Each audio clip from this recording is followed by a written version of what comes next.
Essa é a terceira mensagem numa série cujo tema é o que faremos com os membros de nossa igreja que não são salvos. Eu quero novamente alertar os irmãos que eu não estou usando palavras para causar impacto. Eu creio que é possível que numa igreja onde o evangelho é pregado com genuinidade, pessoas possam ainda perecer eternamente por simplesmente se acostumarem a ouvir, a cantar os hinos, até a fazerem orações, a dar aulas na escola dominical, a pregar e ainda assim estarem longe de Deus por terem um tipo de fé que não é a fé salvadora.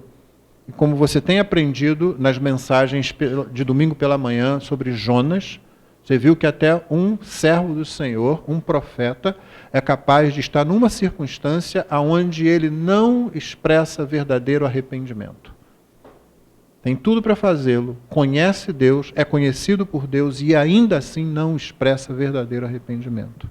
Nessa terceira mensagem, que faz parte de um grupo em que há uma pergunta que está conduzindo, ou pelo menos orientando, a pergunta mais ou menos é até que ponto Jesus realmente faz diferença na sua vida. E o tema de hoje é o cristão e justiça social. Na semana passada falamos sobre o cristão e o consumismo, né? Uma das características da nossa época, tem muito a ver com isso que vamos falar hoje, mas eu vou confessar aos irmãos que esse tema tem, nos últimos tempos, mexido tanto comigo. Eu comecei a ler a Bíblia de uma outra maneira, que eu hoje vou fazer, na verdade, sobre esse tema, uma introdução, porque nós vamos ter que retornar a ele.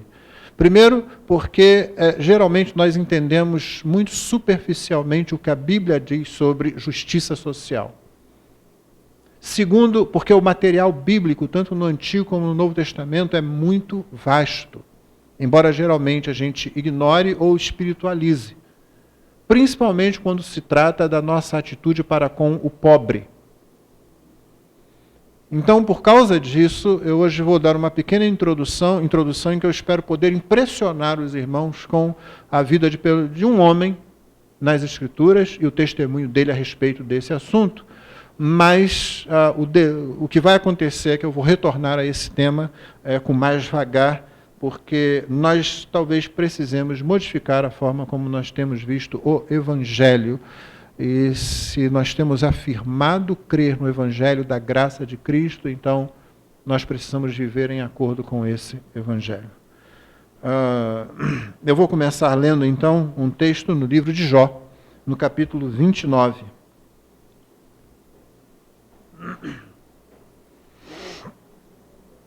E vamos fazer algumas considerações. Talvez eu deva começar, enquanto você abre sua Bíblia, no capítulo 29 do livro de Jó, eu devo começar fazendo alusão a duas palavras hebraicas que são usadas várias vezes, traduzidas por justiça no Antigo Testamento.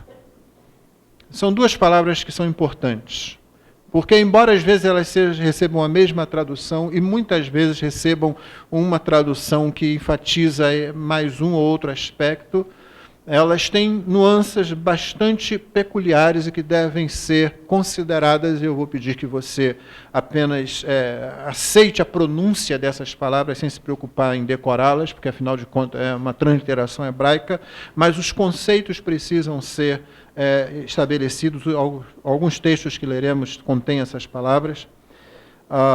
E a primeira palavra é mishpat, que é traduzido por justiça, muitas vezes, e que significa aquilo que teólogos e intérpretes chamam de justiça retificadora. Ela é usada mais de 200 vezes no Antigo Testamento, essa palavra, para você ter uma ideia, e ela tem a ver com justiça retificadora. Basicamente, justiça retificadora, o nome já está dizendo, ela vai retificar, ela vai consertar, vai corrigir alguma coisa. Ela tem a ver com punição dos transgressores e também com um socorro às vítimas desses transgressores da justiça. Então, ela é usada muitas vezes com esse significado. Jó vai usar essa palavra, então quando ele usa essa palavra, você precisa se lembrar, aliás, você vai ver isso no texto, ela é uma palavra nitidamente relacional, não é uma justiça guardada aqui dentro para mim. É uma justiça que se expressa em relacionamento social, como vai ser visto. Então ela é a justiça retificadora. Punição do transgressor e socorro à vítima desse transgressor. A segunda palavra é tzadeká. Tzadeká também é justiça. Às vezes, e na maioria das vezes, ela tem o sentido de ser justo ou de ser reto, viver em retidão. Ela tem a ver com aquilo que teólogos e intérpretes chamam de justiça primária. É uma forma de você ser reto diante de Deus, e porque você é reto com Deus, você é reto nos seus relacionamentos. Ela é uma justiça primária, porque se ela for aplicada, se ela for vivida, se eu vivo a tzadeká com Deus, sou reto no meu relacionamento com Ele, reto por causa disso no meu relacionamento com os demais, com o próximo, então ela evita em muito a aplicação de mishpat, que é a justiça retificadora. Você entendeu? Se você vive na presença de Deus, se você é reto diante de Deus, por causa disso exige-se sua retidão nos relacionamentos horizontais com as outras pessoas, principalmente com aqueles que estão em necessidade. Então isso vai evitar, e pode evitar bastante, que seja necessária a justiça retificadora, a punição dos transgressores e o socorro às vítimas desses transgressores. Mas, como eu disse, hoje é apenas uma introdução, e eu gostaria que você atentasse bem para isso. O livro de Jó é conhecido por causa das agruras que ele passou. E, às vezes, quando se resolve ler o livro de Jó, que às vezes não se gosta muito de ler o livro de Jó, a gente deixa passar várias coisas que Jó está falando a respeito do modo de vida dele mesmo. E o modo de vida dele é o modo de vida de alguém que ama a Deus, que é justo diante de Deus. É bom você se lembrar que logo no início, e dessa vez eu não quero apenas citar, mas quero que você ouça, né? Quando Deus diz assim para Satanás, logo no primeiro capítulo: observaste o meu servo Jó, porque ninguém há na terra semelhante a ele, homem íntegro e reto, temente a Deus e que se desvia do mal. Esse é o testemunho de Deus. Isso é importante porque esse é o testemunho de Deus sobre Jó. Que testemunho fantástico. Será que Deus pode falar isso de mim? Pode falar isso de você? Ninguém há na terra semelhante a ele, homem íntegro, reto, temente a Deus e que se desvia do mal. Deus está dizendo isso dele. Então, quando você ler agora comigo como Jó vive, você tem que lembrar que é essa forma dele viver que está sendo descrita aqui no início por Deus, como um homem íntegro, temente a Deus e que se desvia do mal. Não desvincula uma coisa da outra. O livro é um todo. Então nós temos já o testemunho de Deus desde o começo. Os amigos de Jó interpretaram equivocadamente. Eles vieram com uma teologia que dizia assim: Jó, se isso está acontecendo com você é porque você fez alguma coisa errada. Ou então, Jó, essas coisas não acontecem a pessoas boas.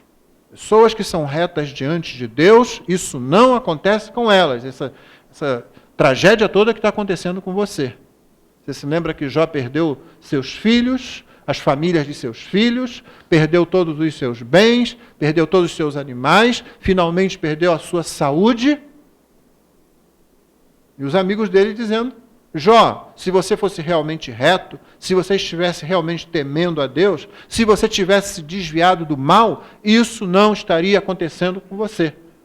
O problema, e é daí que você faz a leitura, quando você ler o livro de Jó, guarde isso, quando você fizer a leitura do livro de Jó, toda vez que um dos amigos de Jó abrir a boca para falar, e você os vê confrontando Jó, você tem que voltar lá no versículo 8 do capítulo 1 e ler o que Deus falou de Jó. E Deus está dizendo: Jó é um homem íntegro, Jó é um homem reto, Jó é temente a Deus, Jó se desvia do mal. Aí você vai começar a interpretar o que os amigos dele estão dizendo corretamente. Senão é capaz de você achar que os amigos dele estão falando certo. Se você for ao final do livro, você vai ver o testemunho que Deus dá dos amigos dele. E não é um testemunho semelhante ao que ele fala de Jó. No final do livro, Deus diz assim: tendo o Senhor falado estas palavras a Jó, disse também a Elifaz o temanita: a minha ira se acendeu contra ti e contra os teus 2 amigos, porque não disseste de mim o que era reto, como o meu servo Jó. Então, toda vez que você for ler o que está entre essas duas coisas, lá no começo e no final do livro, você tem que lembrar o testemunho que Deus deu de Jó e o testemunho que Deus deu dos amigos de Jó. Porque os amigos de Jó, de vez em quando, falam até alguma coisa que está correta. Só que essas coisas estão no meio de uma argumentação que está toda equivocada, porque parte de um princípio errado.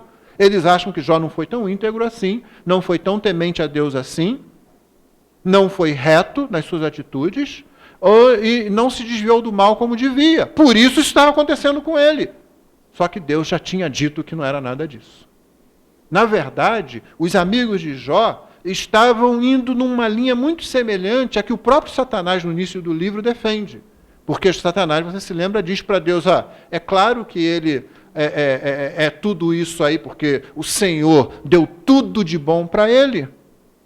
Ele é assim. Não é porque ele seja realmente temente a ti. Não é porque ele seja íntegro. Não é porque ele seja reto. Não é porque ele se desvia do mal a troco de nada. É porque ele está cheio de tudo que é bom. Aí Deus mostra que, além de Jó ser íntegro, reto, temente a Deus e se desviar do mal, ele vai continuar sendo tudo isso mesmo quando tudo lhe é tirado. Deus envia o evangelho, da desprosperidade. Tira tudo. E Jó continua do mesmo jeito. Então, o que nós vamos ler agora, você tem que lembrar que o pano de fundo para essa leitura é o que Deus falou de Jó. Deus está muito agradado, Deus está com muito prazer naquilo que Jó tinha vivido até então. Vai levar Jó ainda mais adiante. Não pense que a discussão, o que Deus fala para Jó no terço final do livro, é que Deus está dizendo: Jó, você está todo errado, não era nada disso. Não. É apenas, irmãos, que ainda é um homem, ainda é um pecador diante do Deus eterno e santo. Mesmo que seja esse homem íntegro, reto, temente a Deus, que se desvia do mal. Então ele ainda tem que caminhar. É por isso que esse homem íntegro, reto, temente a Deus e que se desvia do mal, no capítulo 42 vai dizer: antes eu te conhecia de ouvir falar, agora porém te veem os meus olhos. E depois de dizer isso é que ele diz: aprendi tudo, então agora já estou sabendo tudo. Antes eu não sabia, agora não. Ele diz assim: olha, o Senhor disse para eu perguntar, e o Senhor vai me responder para eu aprender. Então é o que eu vou fazer, eu vou perguntar e vou ser instruído pelo Senhor. Tendo isso tudo em mente, vamos ler alguma coisa sobre como esse homem vivia. Eu vou ler o capítulo 29 de Jó, verso 11 em diante. Ouvindo-me algum ouvido, Jó está argumentando, está dizendo assim como que ele vivia anteriormente, quando ele tinha tudo. Deus tinha abençoado ele com muitas coisas. Ouvindo-me algum ouvido, esse me chamava feliz. Vendo-me algum olho, dava testemunho de mim, porque eu livrava os pobres que clamavam, e também o órfão que não tinha quem o socorresse. A bênção do que estava a perecer vinha sobre mim, e eu fazia rejubilar-se o coração da viúva. Eu me cobria de justiça, que aqui é a justiça primária, é a tzedekah. Eu me cobria de justiça, a figura aqui é roupa, tá? As mulheres aí vão entender bem disso. Eu me cobria de justiça e esta me servia de veste. Como manto e turbante era a minha mishpat, a minha justiça retificadora, aquela que punia os transgressores e socorria as suas vítimas. Aqui traduzia a nossa versão como equidade. Então essa era a roupa que ele vestia. Ele vestia a mishpat, a retificadora, e vestia a Tzadeká, que era a justiça primária, o modo de ser reto com Deus e com os outros. Eu me fazia de olhos para o cego e de pés para o coxo. Dos necessitados era pai, e até as causas dos desconhecidos eu examinava. Eu quebrava os queixos do iníquo, e dos seus dentes lhe fazia eu cair a vítima. Aqui nós vamos ler só esses, de 12 a 17. Você percebeu a vida dele? O testemunho dele? Isso aqui é que Deus está dizendo lá, esse homem é íntegro, esse homem é temente a Deus, esse homem é reto, esse homem se desvia do mal. Jó estava expressando o modo como ele fazia.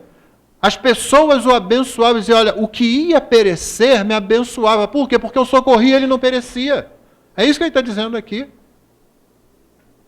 Ele era consolo, ele era bálsamo, ele era frescor, ele era aquela brisa, né, que tirava, naquele ar abafado assim, soprava um ar refrescante sobre a pessoa que estava caída, sobre a pessoa que estava debaixo de injustiça. Ele chega a dizer que ele quebrava os queixos do iníquo, do opressor, e tirava, arrancava dos dentes dele a vítima, fazia cair dos dentes desse opressor. E era assim que ele vivia. Isso não é nada mais do que a expressão de tudo que a lei de Deus diria mais tarde. A gente assume que Jó era anterior à lei de Deus e a Moisés. Essa expressão da vida desse homem, como Deus disse que ele era. Mas isso aqui é só o começo. E você vai para o capítulo 31, então, olha só. Capítulo 31 é interessante, irmãos, também, porque além de uma descrição muito mais ampla, a Bíblia começa a resolver aqui um problema que a gente vê, principalmente numa sociedade política como a nossa, em que você tem partidos de direita e de esquerda, e a gente percebe uma coisa, e eu percebo isso.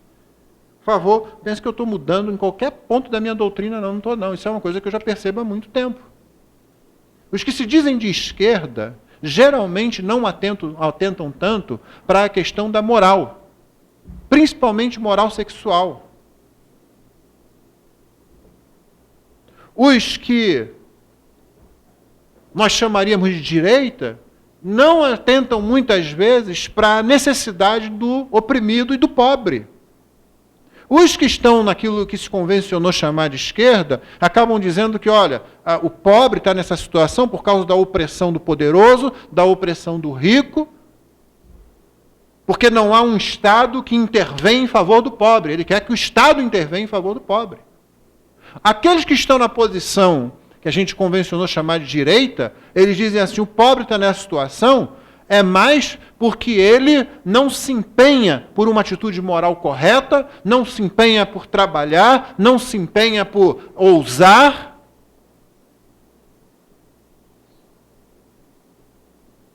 Há plataformas políticas feitas com relação a isso. Só que nos últimos anos todo mundo que examina a pobreza vê que a pobreza tem causas mais complexas do que essa, que não dá para você trabalhar simplesmente assim. Quando você olha para as Escrituras, elas propõem uma terceira via. Porque as Escrituras falam dessas duas situações. Pobreza, miséria e opressão existem porque existem realmente poderosos que são beneficiados. Você vai ver isso agora no capítulo 31, como se pode ser beneficiado quando você tem poder, quando você tem riqueza.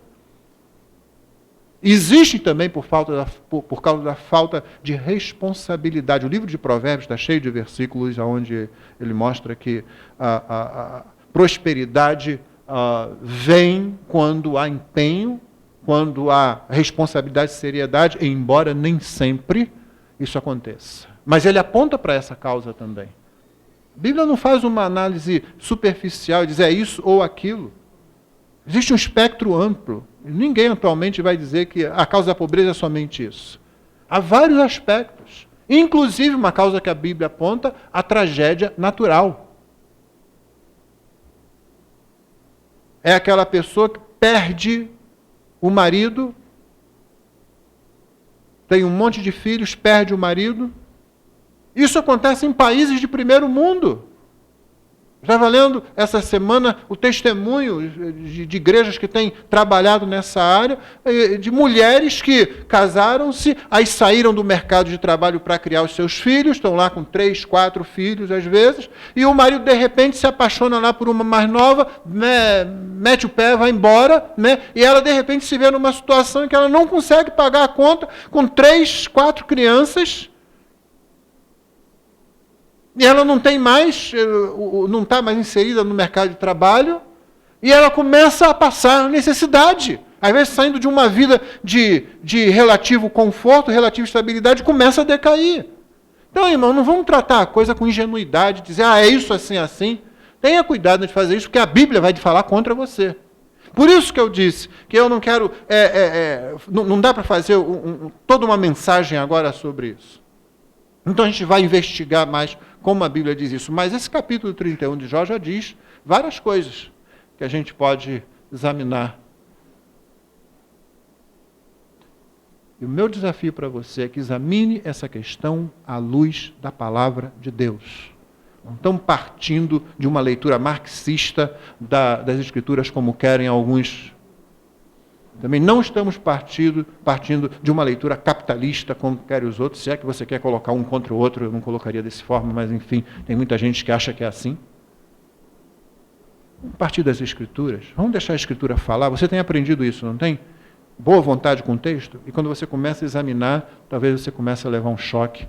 E talvez você comece a questionar o seguinte: eu tenho realmente compreendido o Evangelho da graça de Cristo? Mas vamos a Jó. O nosso tempo hoje é mais para deixar Jó falar com a gente.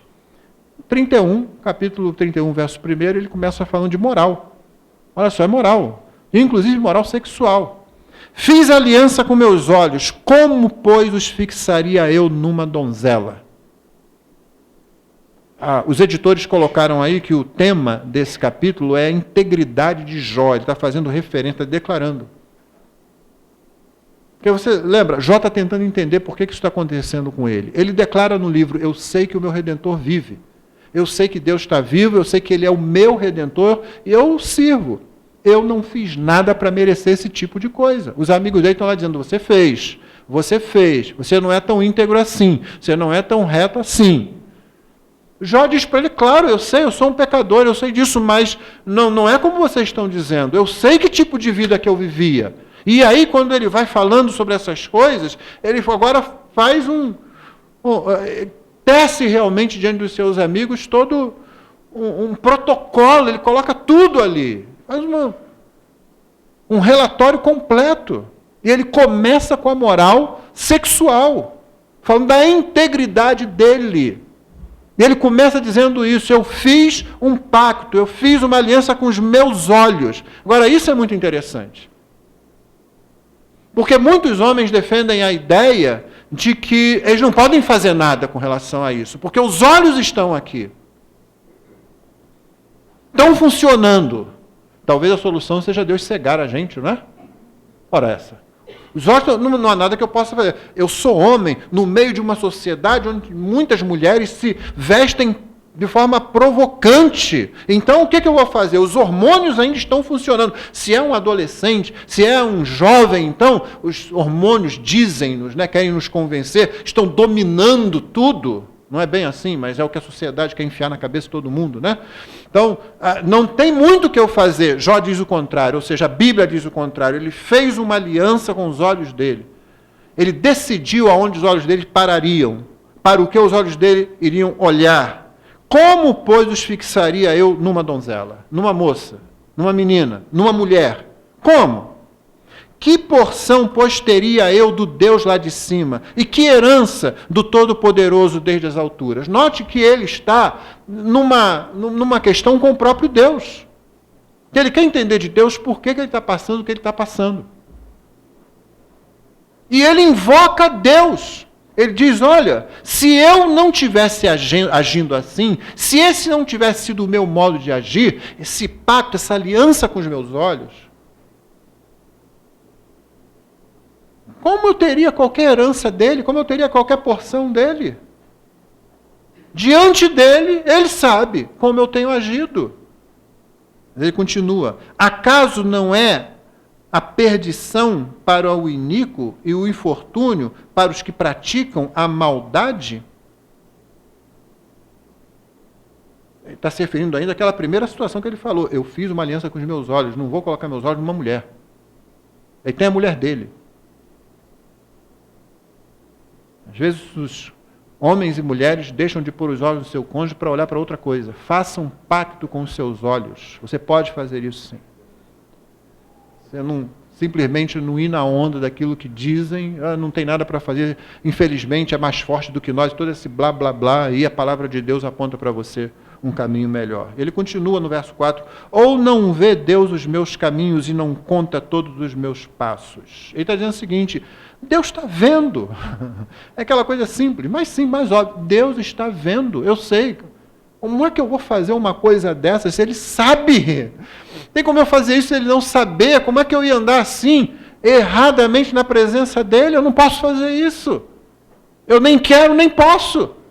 Só um louco pensaria que poderia fazer essas coisas, né? Por isso é que a perdição para o iníquo, infortúnio para os que praticam a maldade. Eles acham que Deus não está vendo.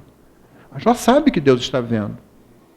Se andei com falsidade, e se o meu pé se apressou para o engano, e ele invoca a Deus novamente, pese-me Deus em balanças fiéis e conhecerá a minha integridade. Ele está dizendo assim, se eu fiz isso de errado, mas ele abre um parênteses para dizer antes o seguinte, se Deus quiser, ele pode me colocar numa balança, ele vai ver a minha integridade. E sabe o que Deus diz numa hora dessa? É exatamente isso, eu sei. Porque ele já falou isso lá no começo, não falou? É um homem íntegro. Deus não falou isso dele? Já está falando em plena consonância, em pleno alinhamento com o que Deus falou dele. Ele vai ver a minha integridade, ele sabe disso. É o que Jó está dizendo de Deus. Fecha o parênteses, ele continua ainda com se. A gente vai fazer se isso, então aquilo. Né? Então, se eu andei com falsidades, meu pé se apressou para o engano, agora o verso 7. Se os meus passos se desviaram do caminho, e se o meu coração segue os meus olhos, e se as minhas mãos se apegou qualquer mancha, aí ele invoca uma maldição sobre ele. É interessante porque ele começou o texto dizendo, eu fiz um pacto. No Antigo Oriente Próximo, quando você fazia um pacto, você sempre evocava bênção, mas sempre evocava maldição também. Aquele ritual que muitos conhecem, não é? O que fazia? Você pegava os animais do sacrifício, um pacto era feito diante de uma divindade e você sacrificava alguma coisa a essa divindade. Só que antes o que você fazia? Pegava os animais do sacrifício, partia os animais no meio e aí colocava uma parte de um lado, uma parte do outro, uma parte do lado, uma parte do outro. E você estava fazendo um pacto com uma outra pessoa, você andava naquela direção, aquela pessoa vinha para cá, na outra direção, e ambos evocavam sobre si a maldição, dizendo o seguinte, se eu falhar em cumprir os termos dessa aliança, desse pacto, que aconteça comigo o que aconteceu com esses animais que foram partidos. Então ele está trazendo para si essa maldição. Você se lembra quando Deus fez isso com Abraão? Abraão partiu os animais, colocou lá, só que na hora de Abraão andar, Abraão não andou. Deus, numa coluna de fogo, é que passou ali pelo meio. Séculos mais tarde,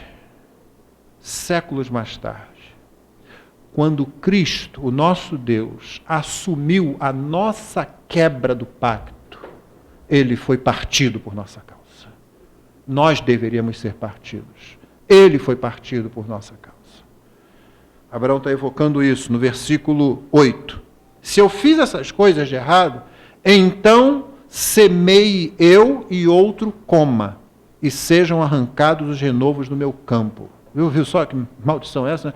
Eu planto, mas não vou comer disso, quem vai comer é outra pessoa. Se eu quebrei a minha aliança.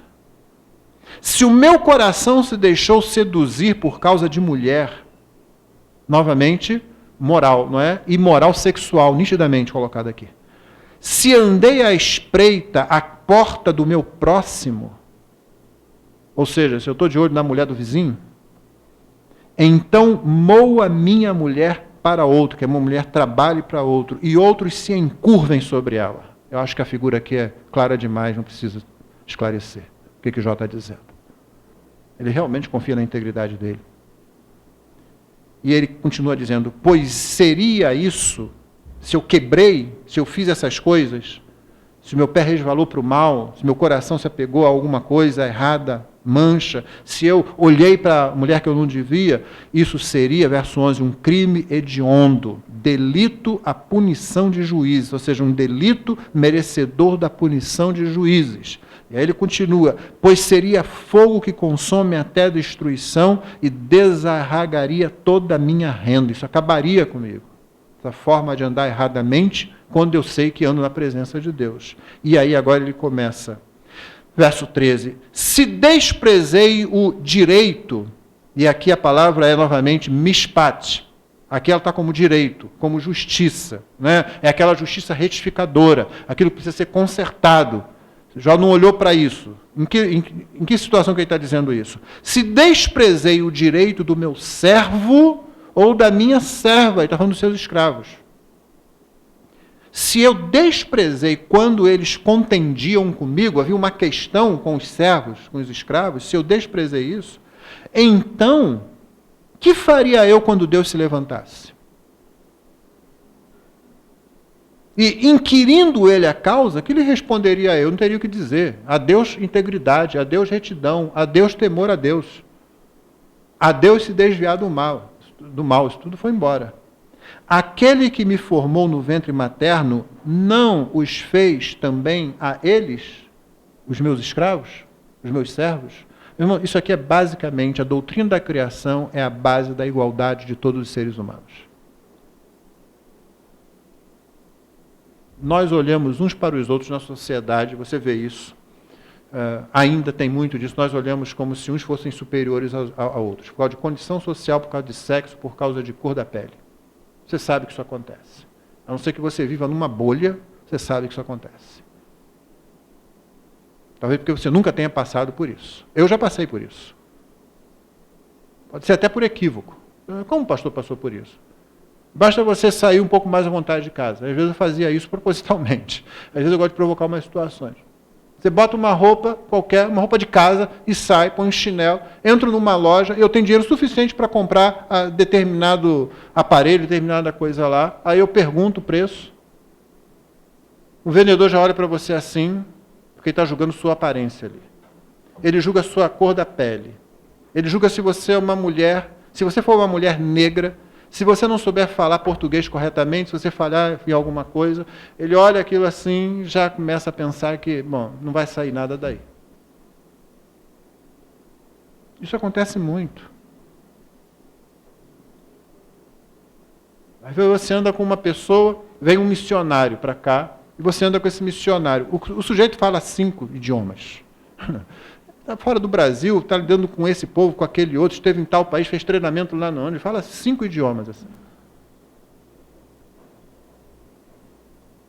Mas aí você sai andando com ele assim, as pessoas olham, o sujeito se veste simples, porque não vai gastar dinheiro em roupa de grife, não é? Ele é missionário, não vai ficar gastando dinheiro numa coisa quando ele sabe que tem muitas outras em que ele precisa investir.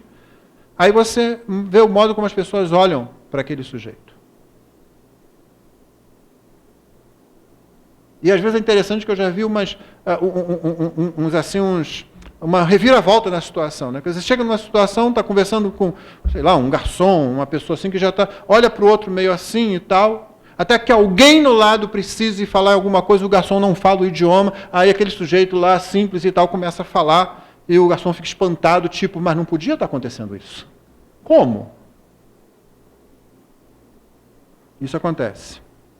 O princípio básico de por que você socorre as outras pessoas não é porque elas são crentes, nem porque elas estão interessadas no Evangelho, é simplesmente porque elas foram feitas pelo mesmo Deus que fez você. Essa é a base. Essa que é a base.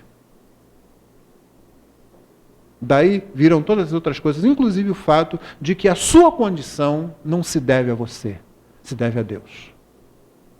Isso é o que a Bíblia ensina com clareza. Você que tem alguma coisa, você que tem uma condição social melhor, você sabe que não foi você, foi Deus. Você trabalhou, você foi sério no seu trabalho, isso veio de Deus. Você teve a oportunidade aberta, isso veio de Deus. Você teve saúde suficiente para fazer, para trabalhar, isso veio de Deus.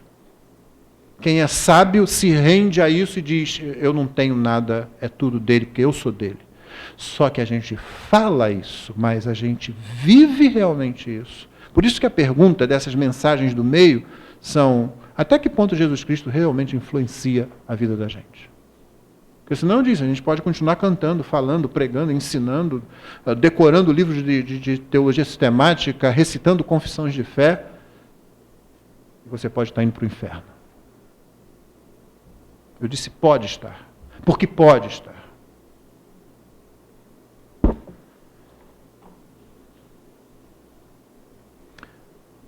Ainda verso 15, ou não é o mesmo que nos formou na madre, ou seja, o mesmo Deus que me formou tanto a ele como meu servo, né? Se retive o que os pobres desejavam, ou fiz desfalecer os olhos da viúva, ou se, e aqui é interessante, sozinho comi o meu bocado, a minha parte, o órfão dele não participou. E ele abre um parênteses, porque desde a minha mocidade cresceu comigo como se lhe fora o pai, desde o ventre de minha mãe fui o guia da viúva. Ele está falando assim, desde cedo eu tratei o órfão e a viúva como se fossem meus parentes, como se fossem da minha família. 19. Se alguém vi perecer por falta de roupa, e ao necessitado por não ter cobertura, se os seus lombos não me abençoaram, se ele não se aquentava com a lã dos meus cordeiros. Toda vez que Jó faz referência a isso, a bênção que vem do outro, é porque ele fez um bem ao outro. Quando ele fala os lombos, né? O corpo dele que precisa de proteção, de calor no frio, ele abençoa Jó. Porque Jó repartia a lã dos seus cordeiros. Ele dizia, não, ele se esquentava com a lã dos meus cordeiros. Nunca foi só para mim, não. Se eu levantei a mão contra o órfão, por me ver apoiado pelos juízes da porta, você se lembra que antigamente os juízes ficavam na porta da cidade. Jó é um homem poderoso, é um homem que tem riquezas, então ele tem facilidade, o apoio de juízes. Todo mundo quer fazer um favorzinho a quem tem dinheiro, não é? Isso acontece até hoje. Isso é mais velho do que andar para frente, irmãos. Esse negócio de você subornar pessoas. Então, Jó, bom, eu tenho o apoio no tribunal, então eu posso levantar a minha mão contra o órfão, porque eu me vejo apoiado pelos juízes na porta. Ele invoca de novo a maldição no verso 22. Então caia a omoplata do meu ombro. Não sei se mudou o nome desse osso aqui, porque eles vivem mudando o nome dos ossos da gente. Aí está se referindo a esse osso. Então caia e seja arrancado o meu braço da articulação. Novamente, Jó tem confiança na integridade dele, está falando do tipo de vida que ele vivia e que agradava a Deus. Porque o castigo de Deus seria para mim um assombro, se eu fizesse isso, essas coisas. E eu não poderia enfrentar a sua majestade, como estou fazendo agora, que eu estou diante de Deus dizendo, o Senhor sabe, o Senhor está vendo. Se no ouro pus a minha esperança, ou disse ao ouro fino, em ti confio, se me alegrei por serem grandes os meus bens, e por ter a minha mão alcançado muito, se olhei para o sol quando resplandecia, ou para a lua que caminhava esplendente, e o meu coração se deixou enganar em oculto, e beijos lhe atirei com a mão, também isto seria delito, a punição, ou seja, merecedor da punição de juízes, pois assim negaria eu ao Deus lá de cima. Você viu? Ele começou falando de moralidade sexual, depois falou de justiça social, em que tanto ele socorre, como ainda livra o pobre, o necessitado das mãos de opressores, termina falando em culto, em idolatria, que ele não viveu. Ele adorava só o único Deus. Isso tudo faz parte da integridade de Jó. Faz parte da retidão, faz parte do temer a Deus, faz parte de se desviar do mal. Tudo num capítulo só. Jó não é o único que menciona isso. Vários profetas mencionam essas coisas juntas. Mas se você faz uma, mas não faz a outra, Você não entendeu o evangelho todo. Se eu faço uma coisa e não faço outra, eu não entendi a graça toda. Se eu condeno uma e não condeno a outra, às vezes aqui nós somos muito rápidos em condenar a moral sexual, né, de muitos por aí. E está errado mesmo, não vamos dizer que está certo, você não pode chamar o que está certo de errado, não. Mas se você condena isso, e o mesmo texto aqui, em várias outras partes das Escrituras, apresenta o outro lado também, o lado da justiça, tanto a justiça primária, que estabelece atos de retidão com relação ao próximo por causa de Deus, quanto a justiça retificadora, que procura a punição do transgressor e o socorro às vítimas do transgressor. Você condena aquela parte e essa você deixa para lá, então alguma coisa nós estamos fazendo de errado aqui, não estamos entendendo a Escritura toda como deve ser. Eu já vi muita gente ser excluída na igreja por ter tido relações sexuais antes do casamento ou fora do casamento. Não me lembro de ter visto ninguém ser excluído por deixar de ajudar sistematicamente, intensamente, o pobre e o necessitado. Talvez você já tenha visto, tenha mais sorte do que eu nunca vi. Quando acontece essa parte, é uma série de discussões. Infelizmente, hoje em dia, parece que nem a primeira parte mais faz diferença. Ninguém é disciplinado por causa da moral sexual, muito menos porque não se sensibiliza com a situação do pobre e do necessitado. E o que você vai ver das Escrituras é que não tem base para você agir parcialmente. Se você quer o testemunho de outras pessoas, você pode procurar, por exemplo, Jonathan Edwards. Ele tem um sermão chamado Caridade Cristã, o dever para com o pobre. E em dado momento desse sermão, ele cita a parábola do samaritano. E à medida que ele vai citando, ele vai respondendo a algumas objeções que nós levantamos com relação à ajuda ao pobre. Eu estou falando de Jonathan Edwards. Mas os profetas do Antigo Testamento e o Senhor Jesus e os apóstolos do Novo Testamento falaram a mesma coisa, irmãos. Isso tem também a ver com uma questão de cosmovisão. Você percebeu a cosmovisão de Jó? Jó faz tudo, como se costuma dizer, aquela expressão em latim, corium deum. Significa tudo diante da face de Deus. Tudo que ele está fazendo, ele sabe que Deus está presente ali. A cada momento que passa, você está fazendo coisas diante da face de Deus. Ou você está alegrando Deus, ou está entristecendo o coração de Deus. Ou você está honrando, ou está desonrando o teu Salvador. Não tem jeito de ser diferente. Então, quando ele diz, fiz um pacto, fiz uma aliança com os meus olhos, ele sabe, Deus está olhando. Quando ele diz, olha, eu deixei de socorrer os que precisavam de mim, pelo contrário, eu dava o que eles desejavam, não só o que eles precisavam. E é interessante que toda a legislação mosaica, ela não diz para você ajudar o necessitado só naquilo que ele precisa, mas naquilo que ele deseja também. Ela vai além. A legislação mosaica, por sinal, irmãos, quando a gente vai examinar isso, ela é uma coisa fantástica. Ela quebra padrões da antiguidade de forma tremenda. Eu conversava com os homens aqui, por exemplo, a respeito do tratamento que se dava a um escravo. Então, se nós somos israelitas e o escravo lá do irmão foge dele por algum motivo, geralmente fugia por algum maltrato, porque não era muito comum isso em Israel, e ele se abriga na minha casa, o texto da palavra de Deus diz, você não vai entregar esse escravo ao seu dono. Tem essa de o escravo é meu, não. O texto dizia, não vai. Se ele buscou socorro com você, ele está com você, o outro sabe que não pode fazer nada. A lei protegia isso. Você abre em Deuteronômio 15 e lê sobre o ano da remissão. O ano da remissão, é fantástico aquilo. Deixa eu ler para você, para não perder as palavras aqui em Deuteronômio. Não precisa abrir não, presta só atenção. Ao fim de cada 7 anos farás remissão. Remissão, livramento. Essa é a palavra, livramento. De quê? Este, pois, é o modo da remissão. Não foi deixado para a gente imaginar o como fazer, não. O israelita sabia como tinha que acontecer.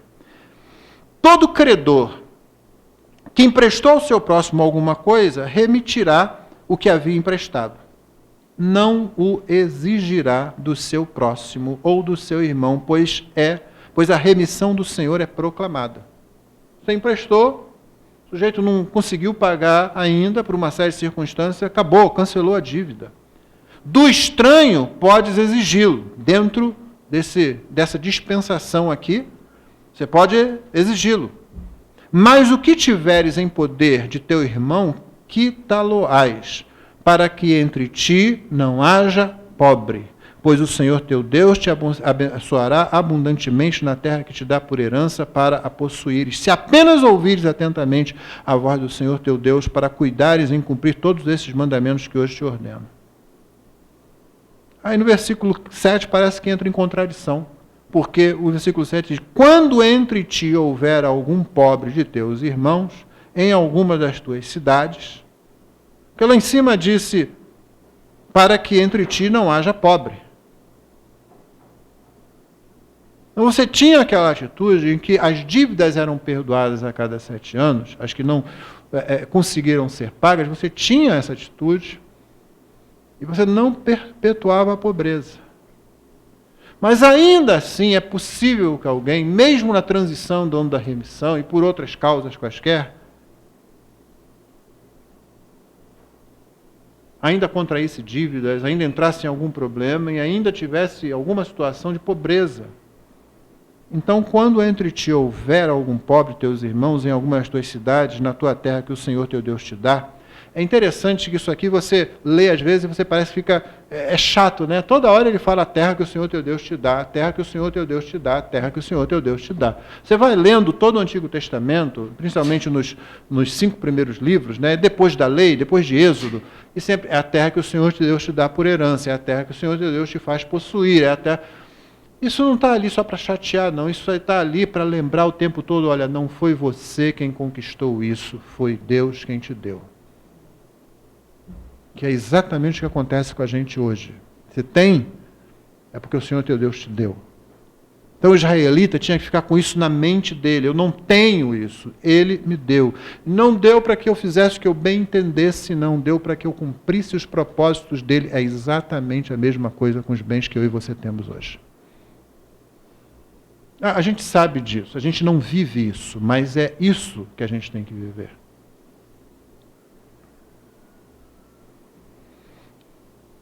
E aí ele diz, se acontecer isso, não endurecerás o teu coração, nem fecharás as mãos a teu irmão pobre, antes lhe abrirás de todo a mão e lhe emprestarás o que lhe falta, quanto baste para a sua necessidade.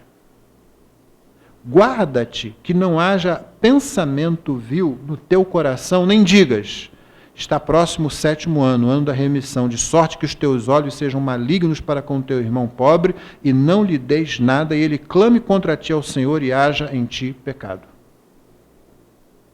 Porque Deus está vendo, Deus está olhando, é diante de Deus. Jó sabia disso. E Jó, andando na sua integridade, ele invocava o próprio Senhor. Deus está me vendo. Se foi achado alguma coisa em mim, então que eu plante e outro coma. A omoplata seja arrancada do meu braço, seja tirado da articulação. Ele evocava maldições sérias sobre si, porque ele tinha certeza da integridade dele, e ele dizia, olha, o pobre me abençoava, a viúva, ela sentia refrigério, ela se sentia segura. Aliás, irmãos, os teólogos chamam de esse grupo de quarteto da vulnerabilidade. O pobre, o estrangeiro, o órfão e a viúva. São citados várias vezes nos profetas. E a qualidade da justiça em Israel era medida sempre pela atitude do povo para com esse quarteto. Como eles tratavam o pobre, a viúva, o estrangeiro e o órfão. Podia estar no culto, podia estar no templo, podia estar nas festas, podia ofertar o animal sem mancha, sem mácula, podia fazer o negócio todo. Eles queriam saber, o que Deus queria saber é como é que você trata o estrangeiro, porque você foi estrangeiro na terra do Egito. Como é que você trata o órfão, que não tem amparo nenhum, a viúva que ficou desamparada, como você trata o pobre. O capítulo que fala mais sobre isso, de forma mais assim contundente, é, obviamente, você já deve estar lembrando da Isaías 58. Sobre o jejum que agrada a Deus. É esse o jejum que você acha que eu quero? Não é antes que você parta as ligaduras, que você quebra as ligaduras da injustiça sobre o pobre, a viúva, o estrangeiro, o órfão, os que estão necessitados.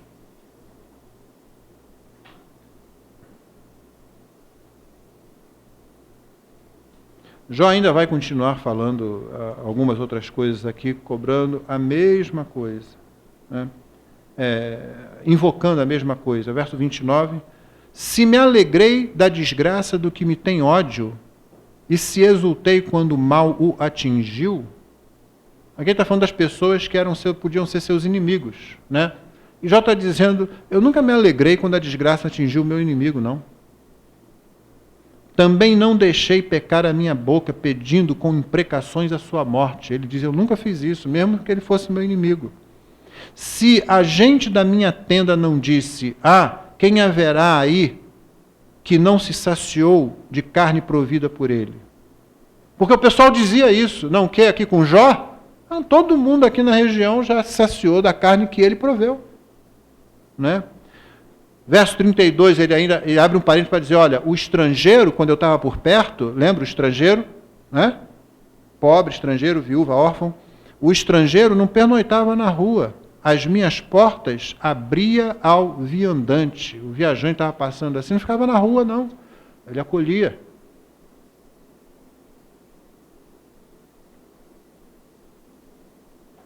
Acho que esse testemunho de Jó aqui, até aqui é suficiente para a gente ver. Lembra?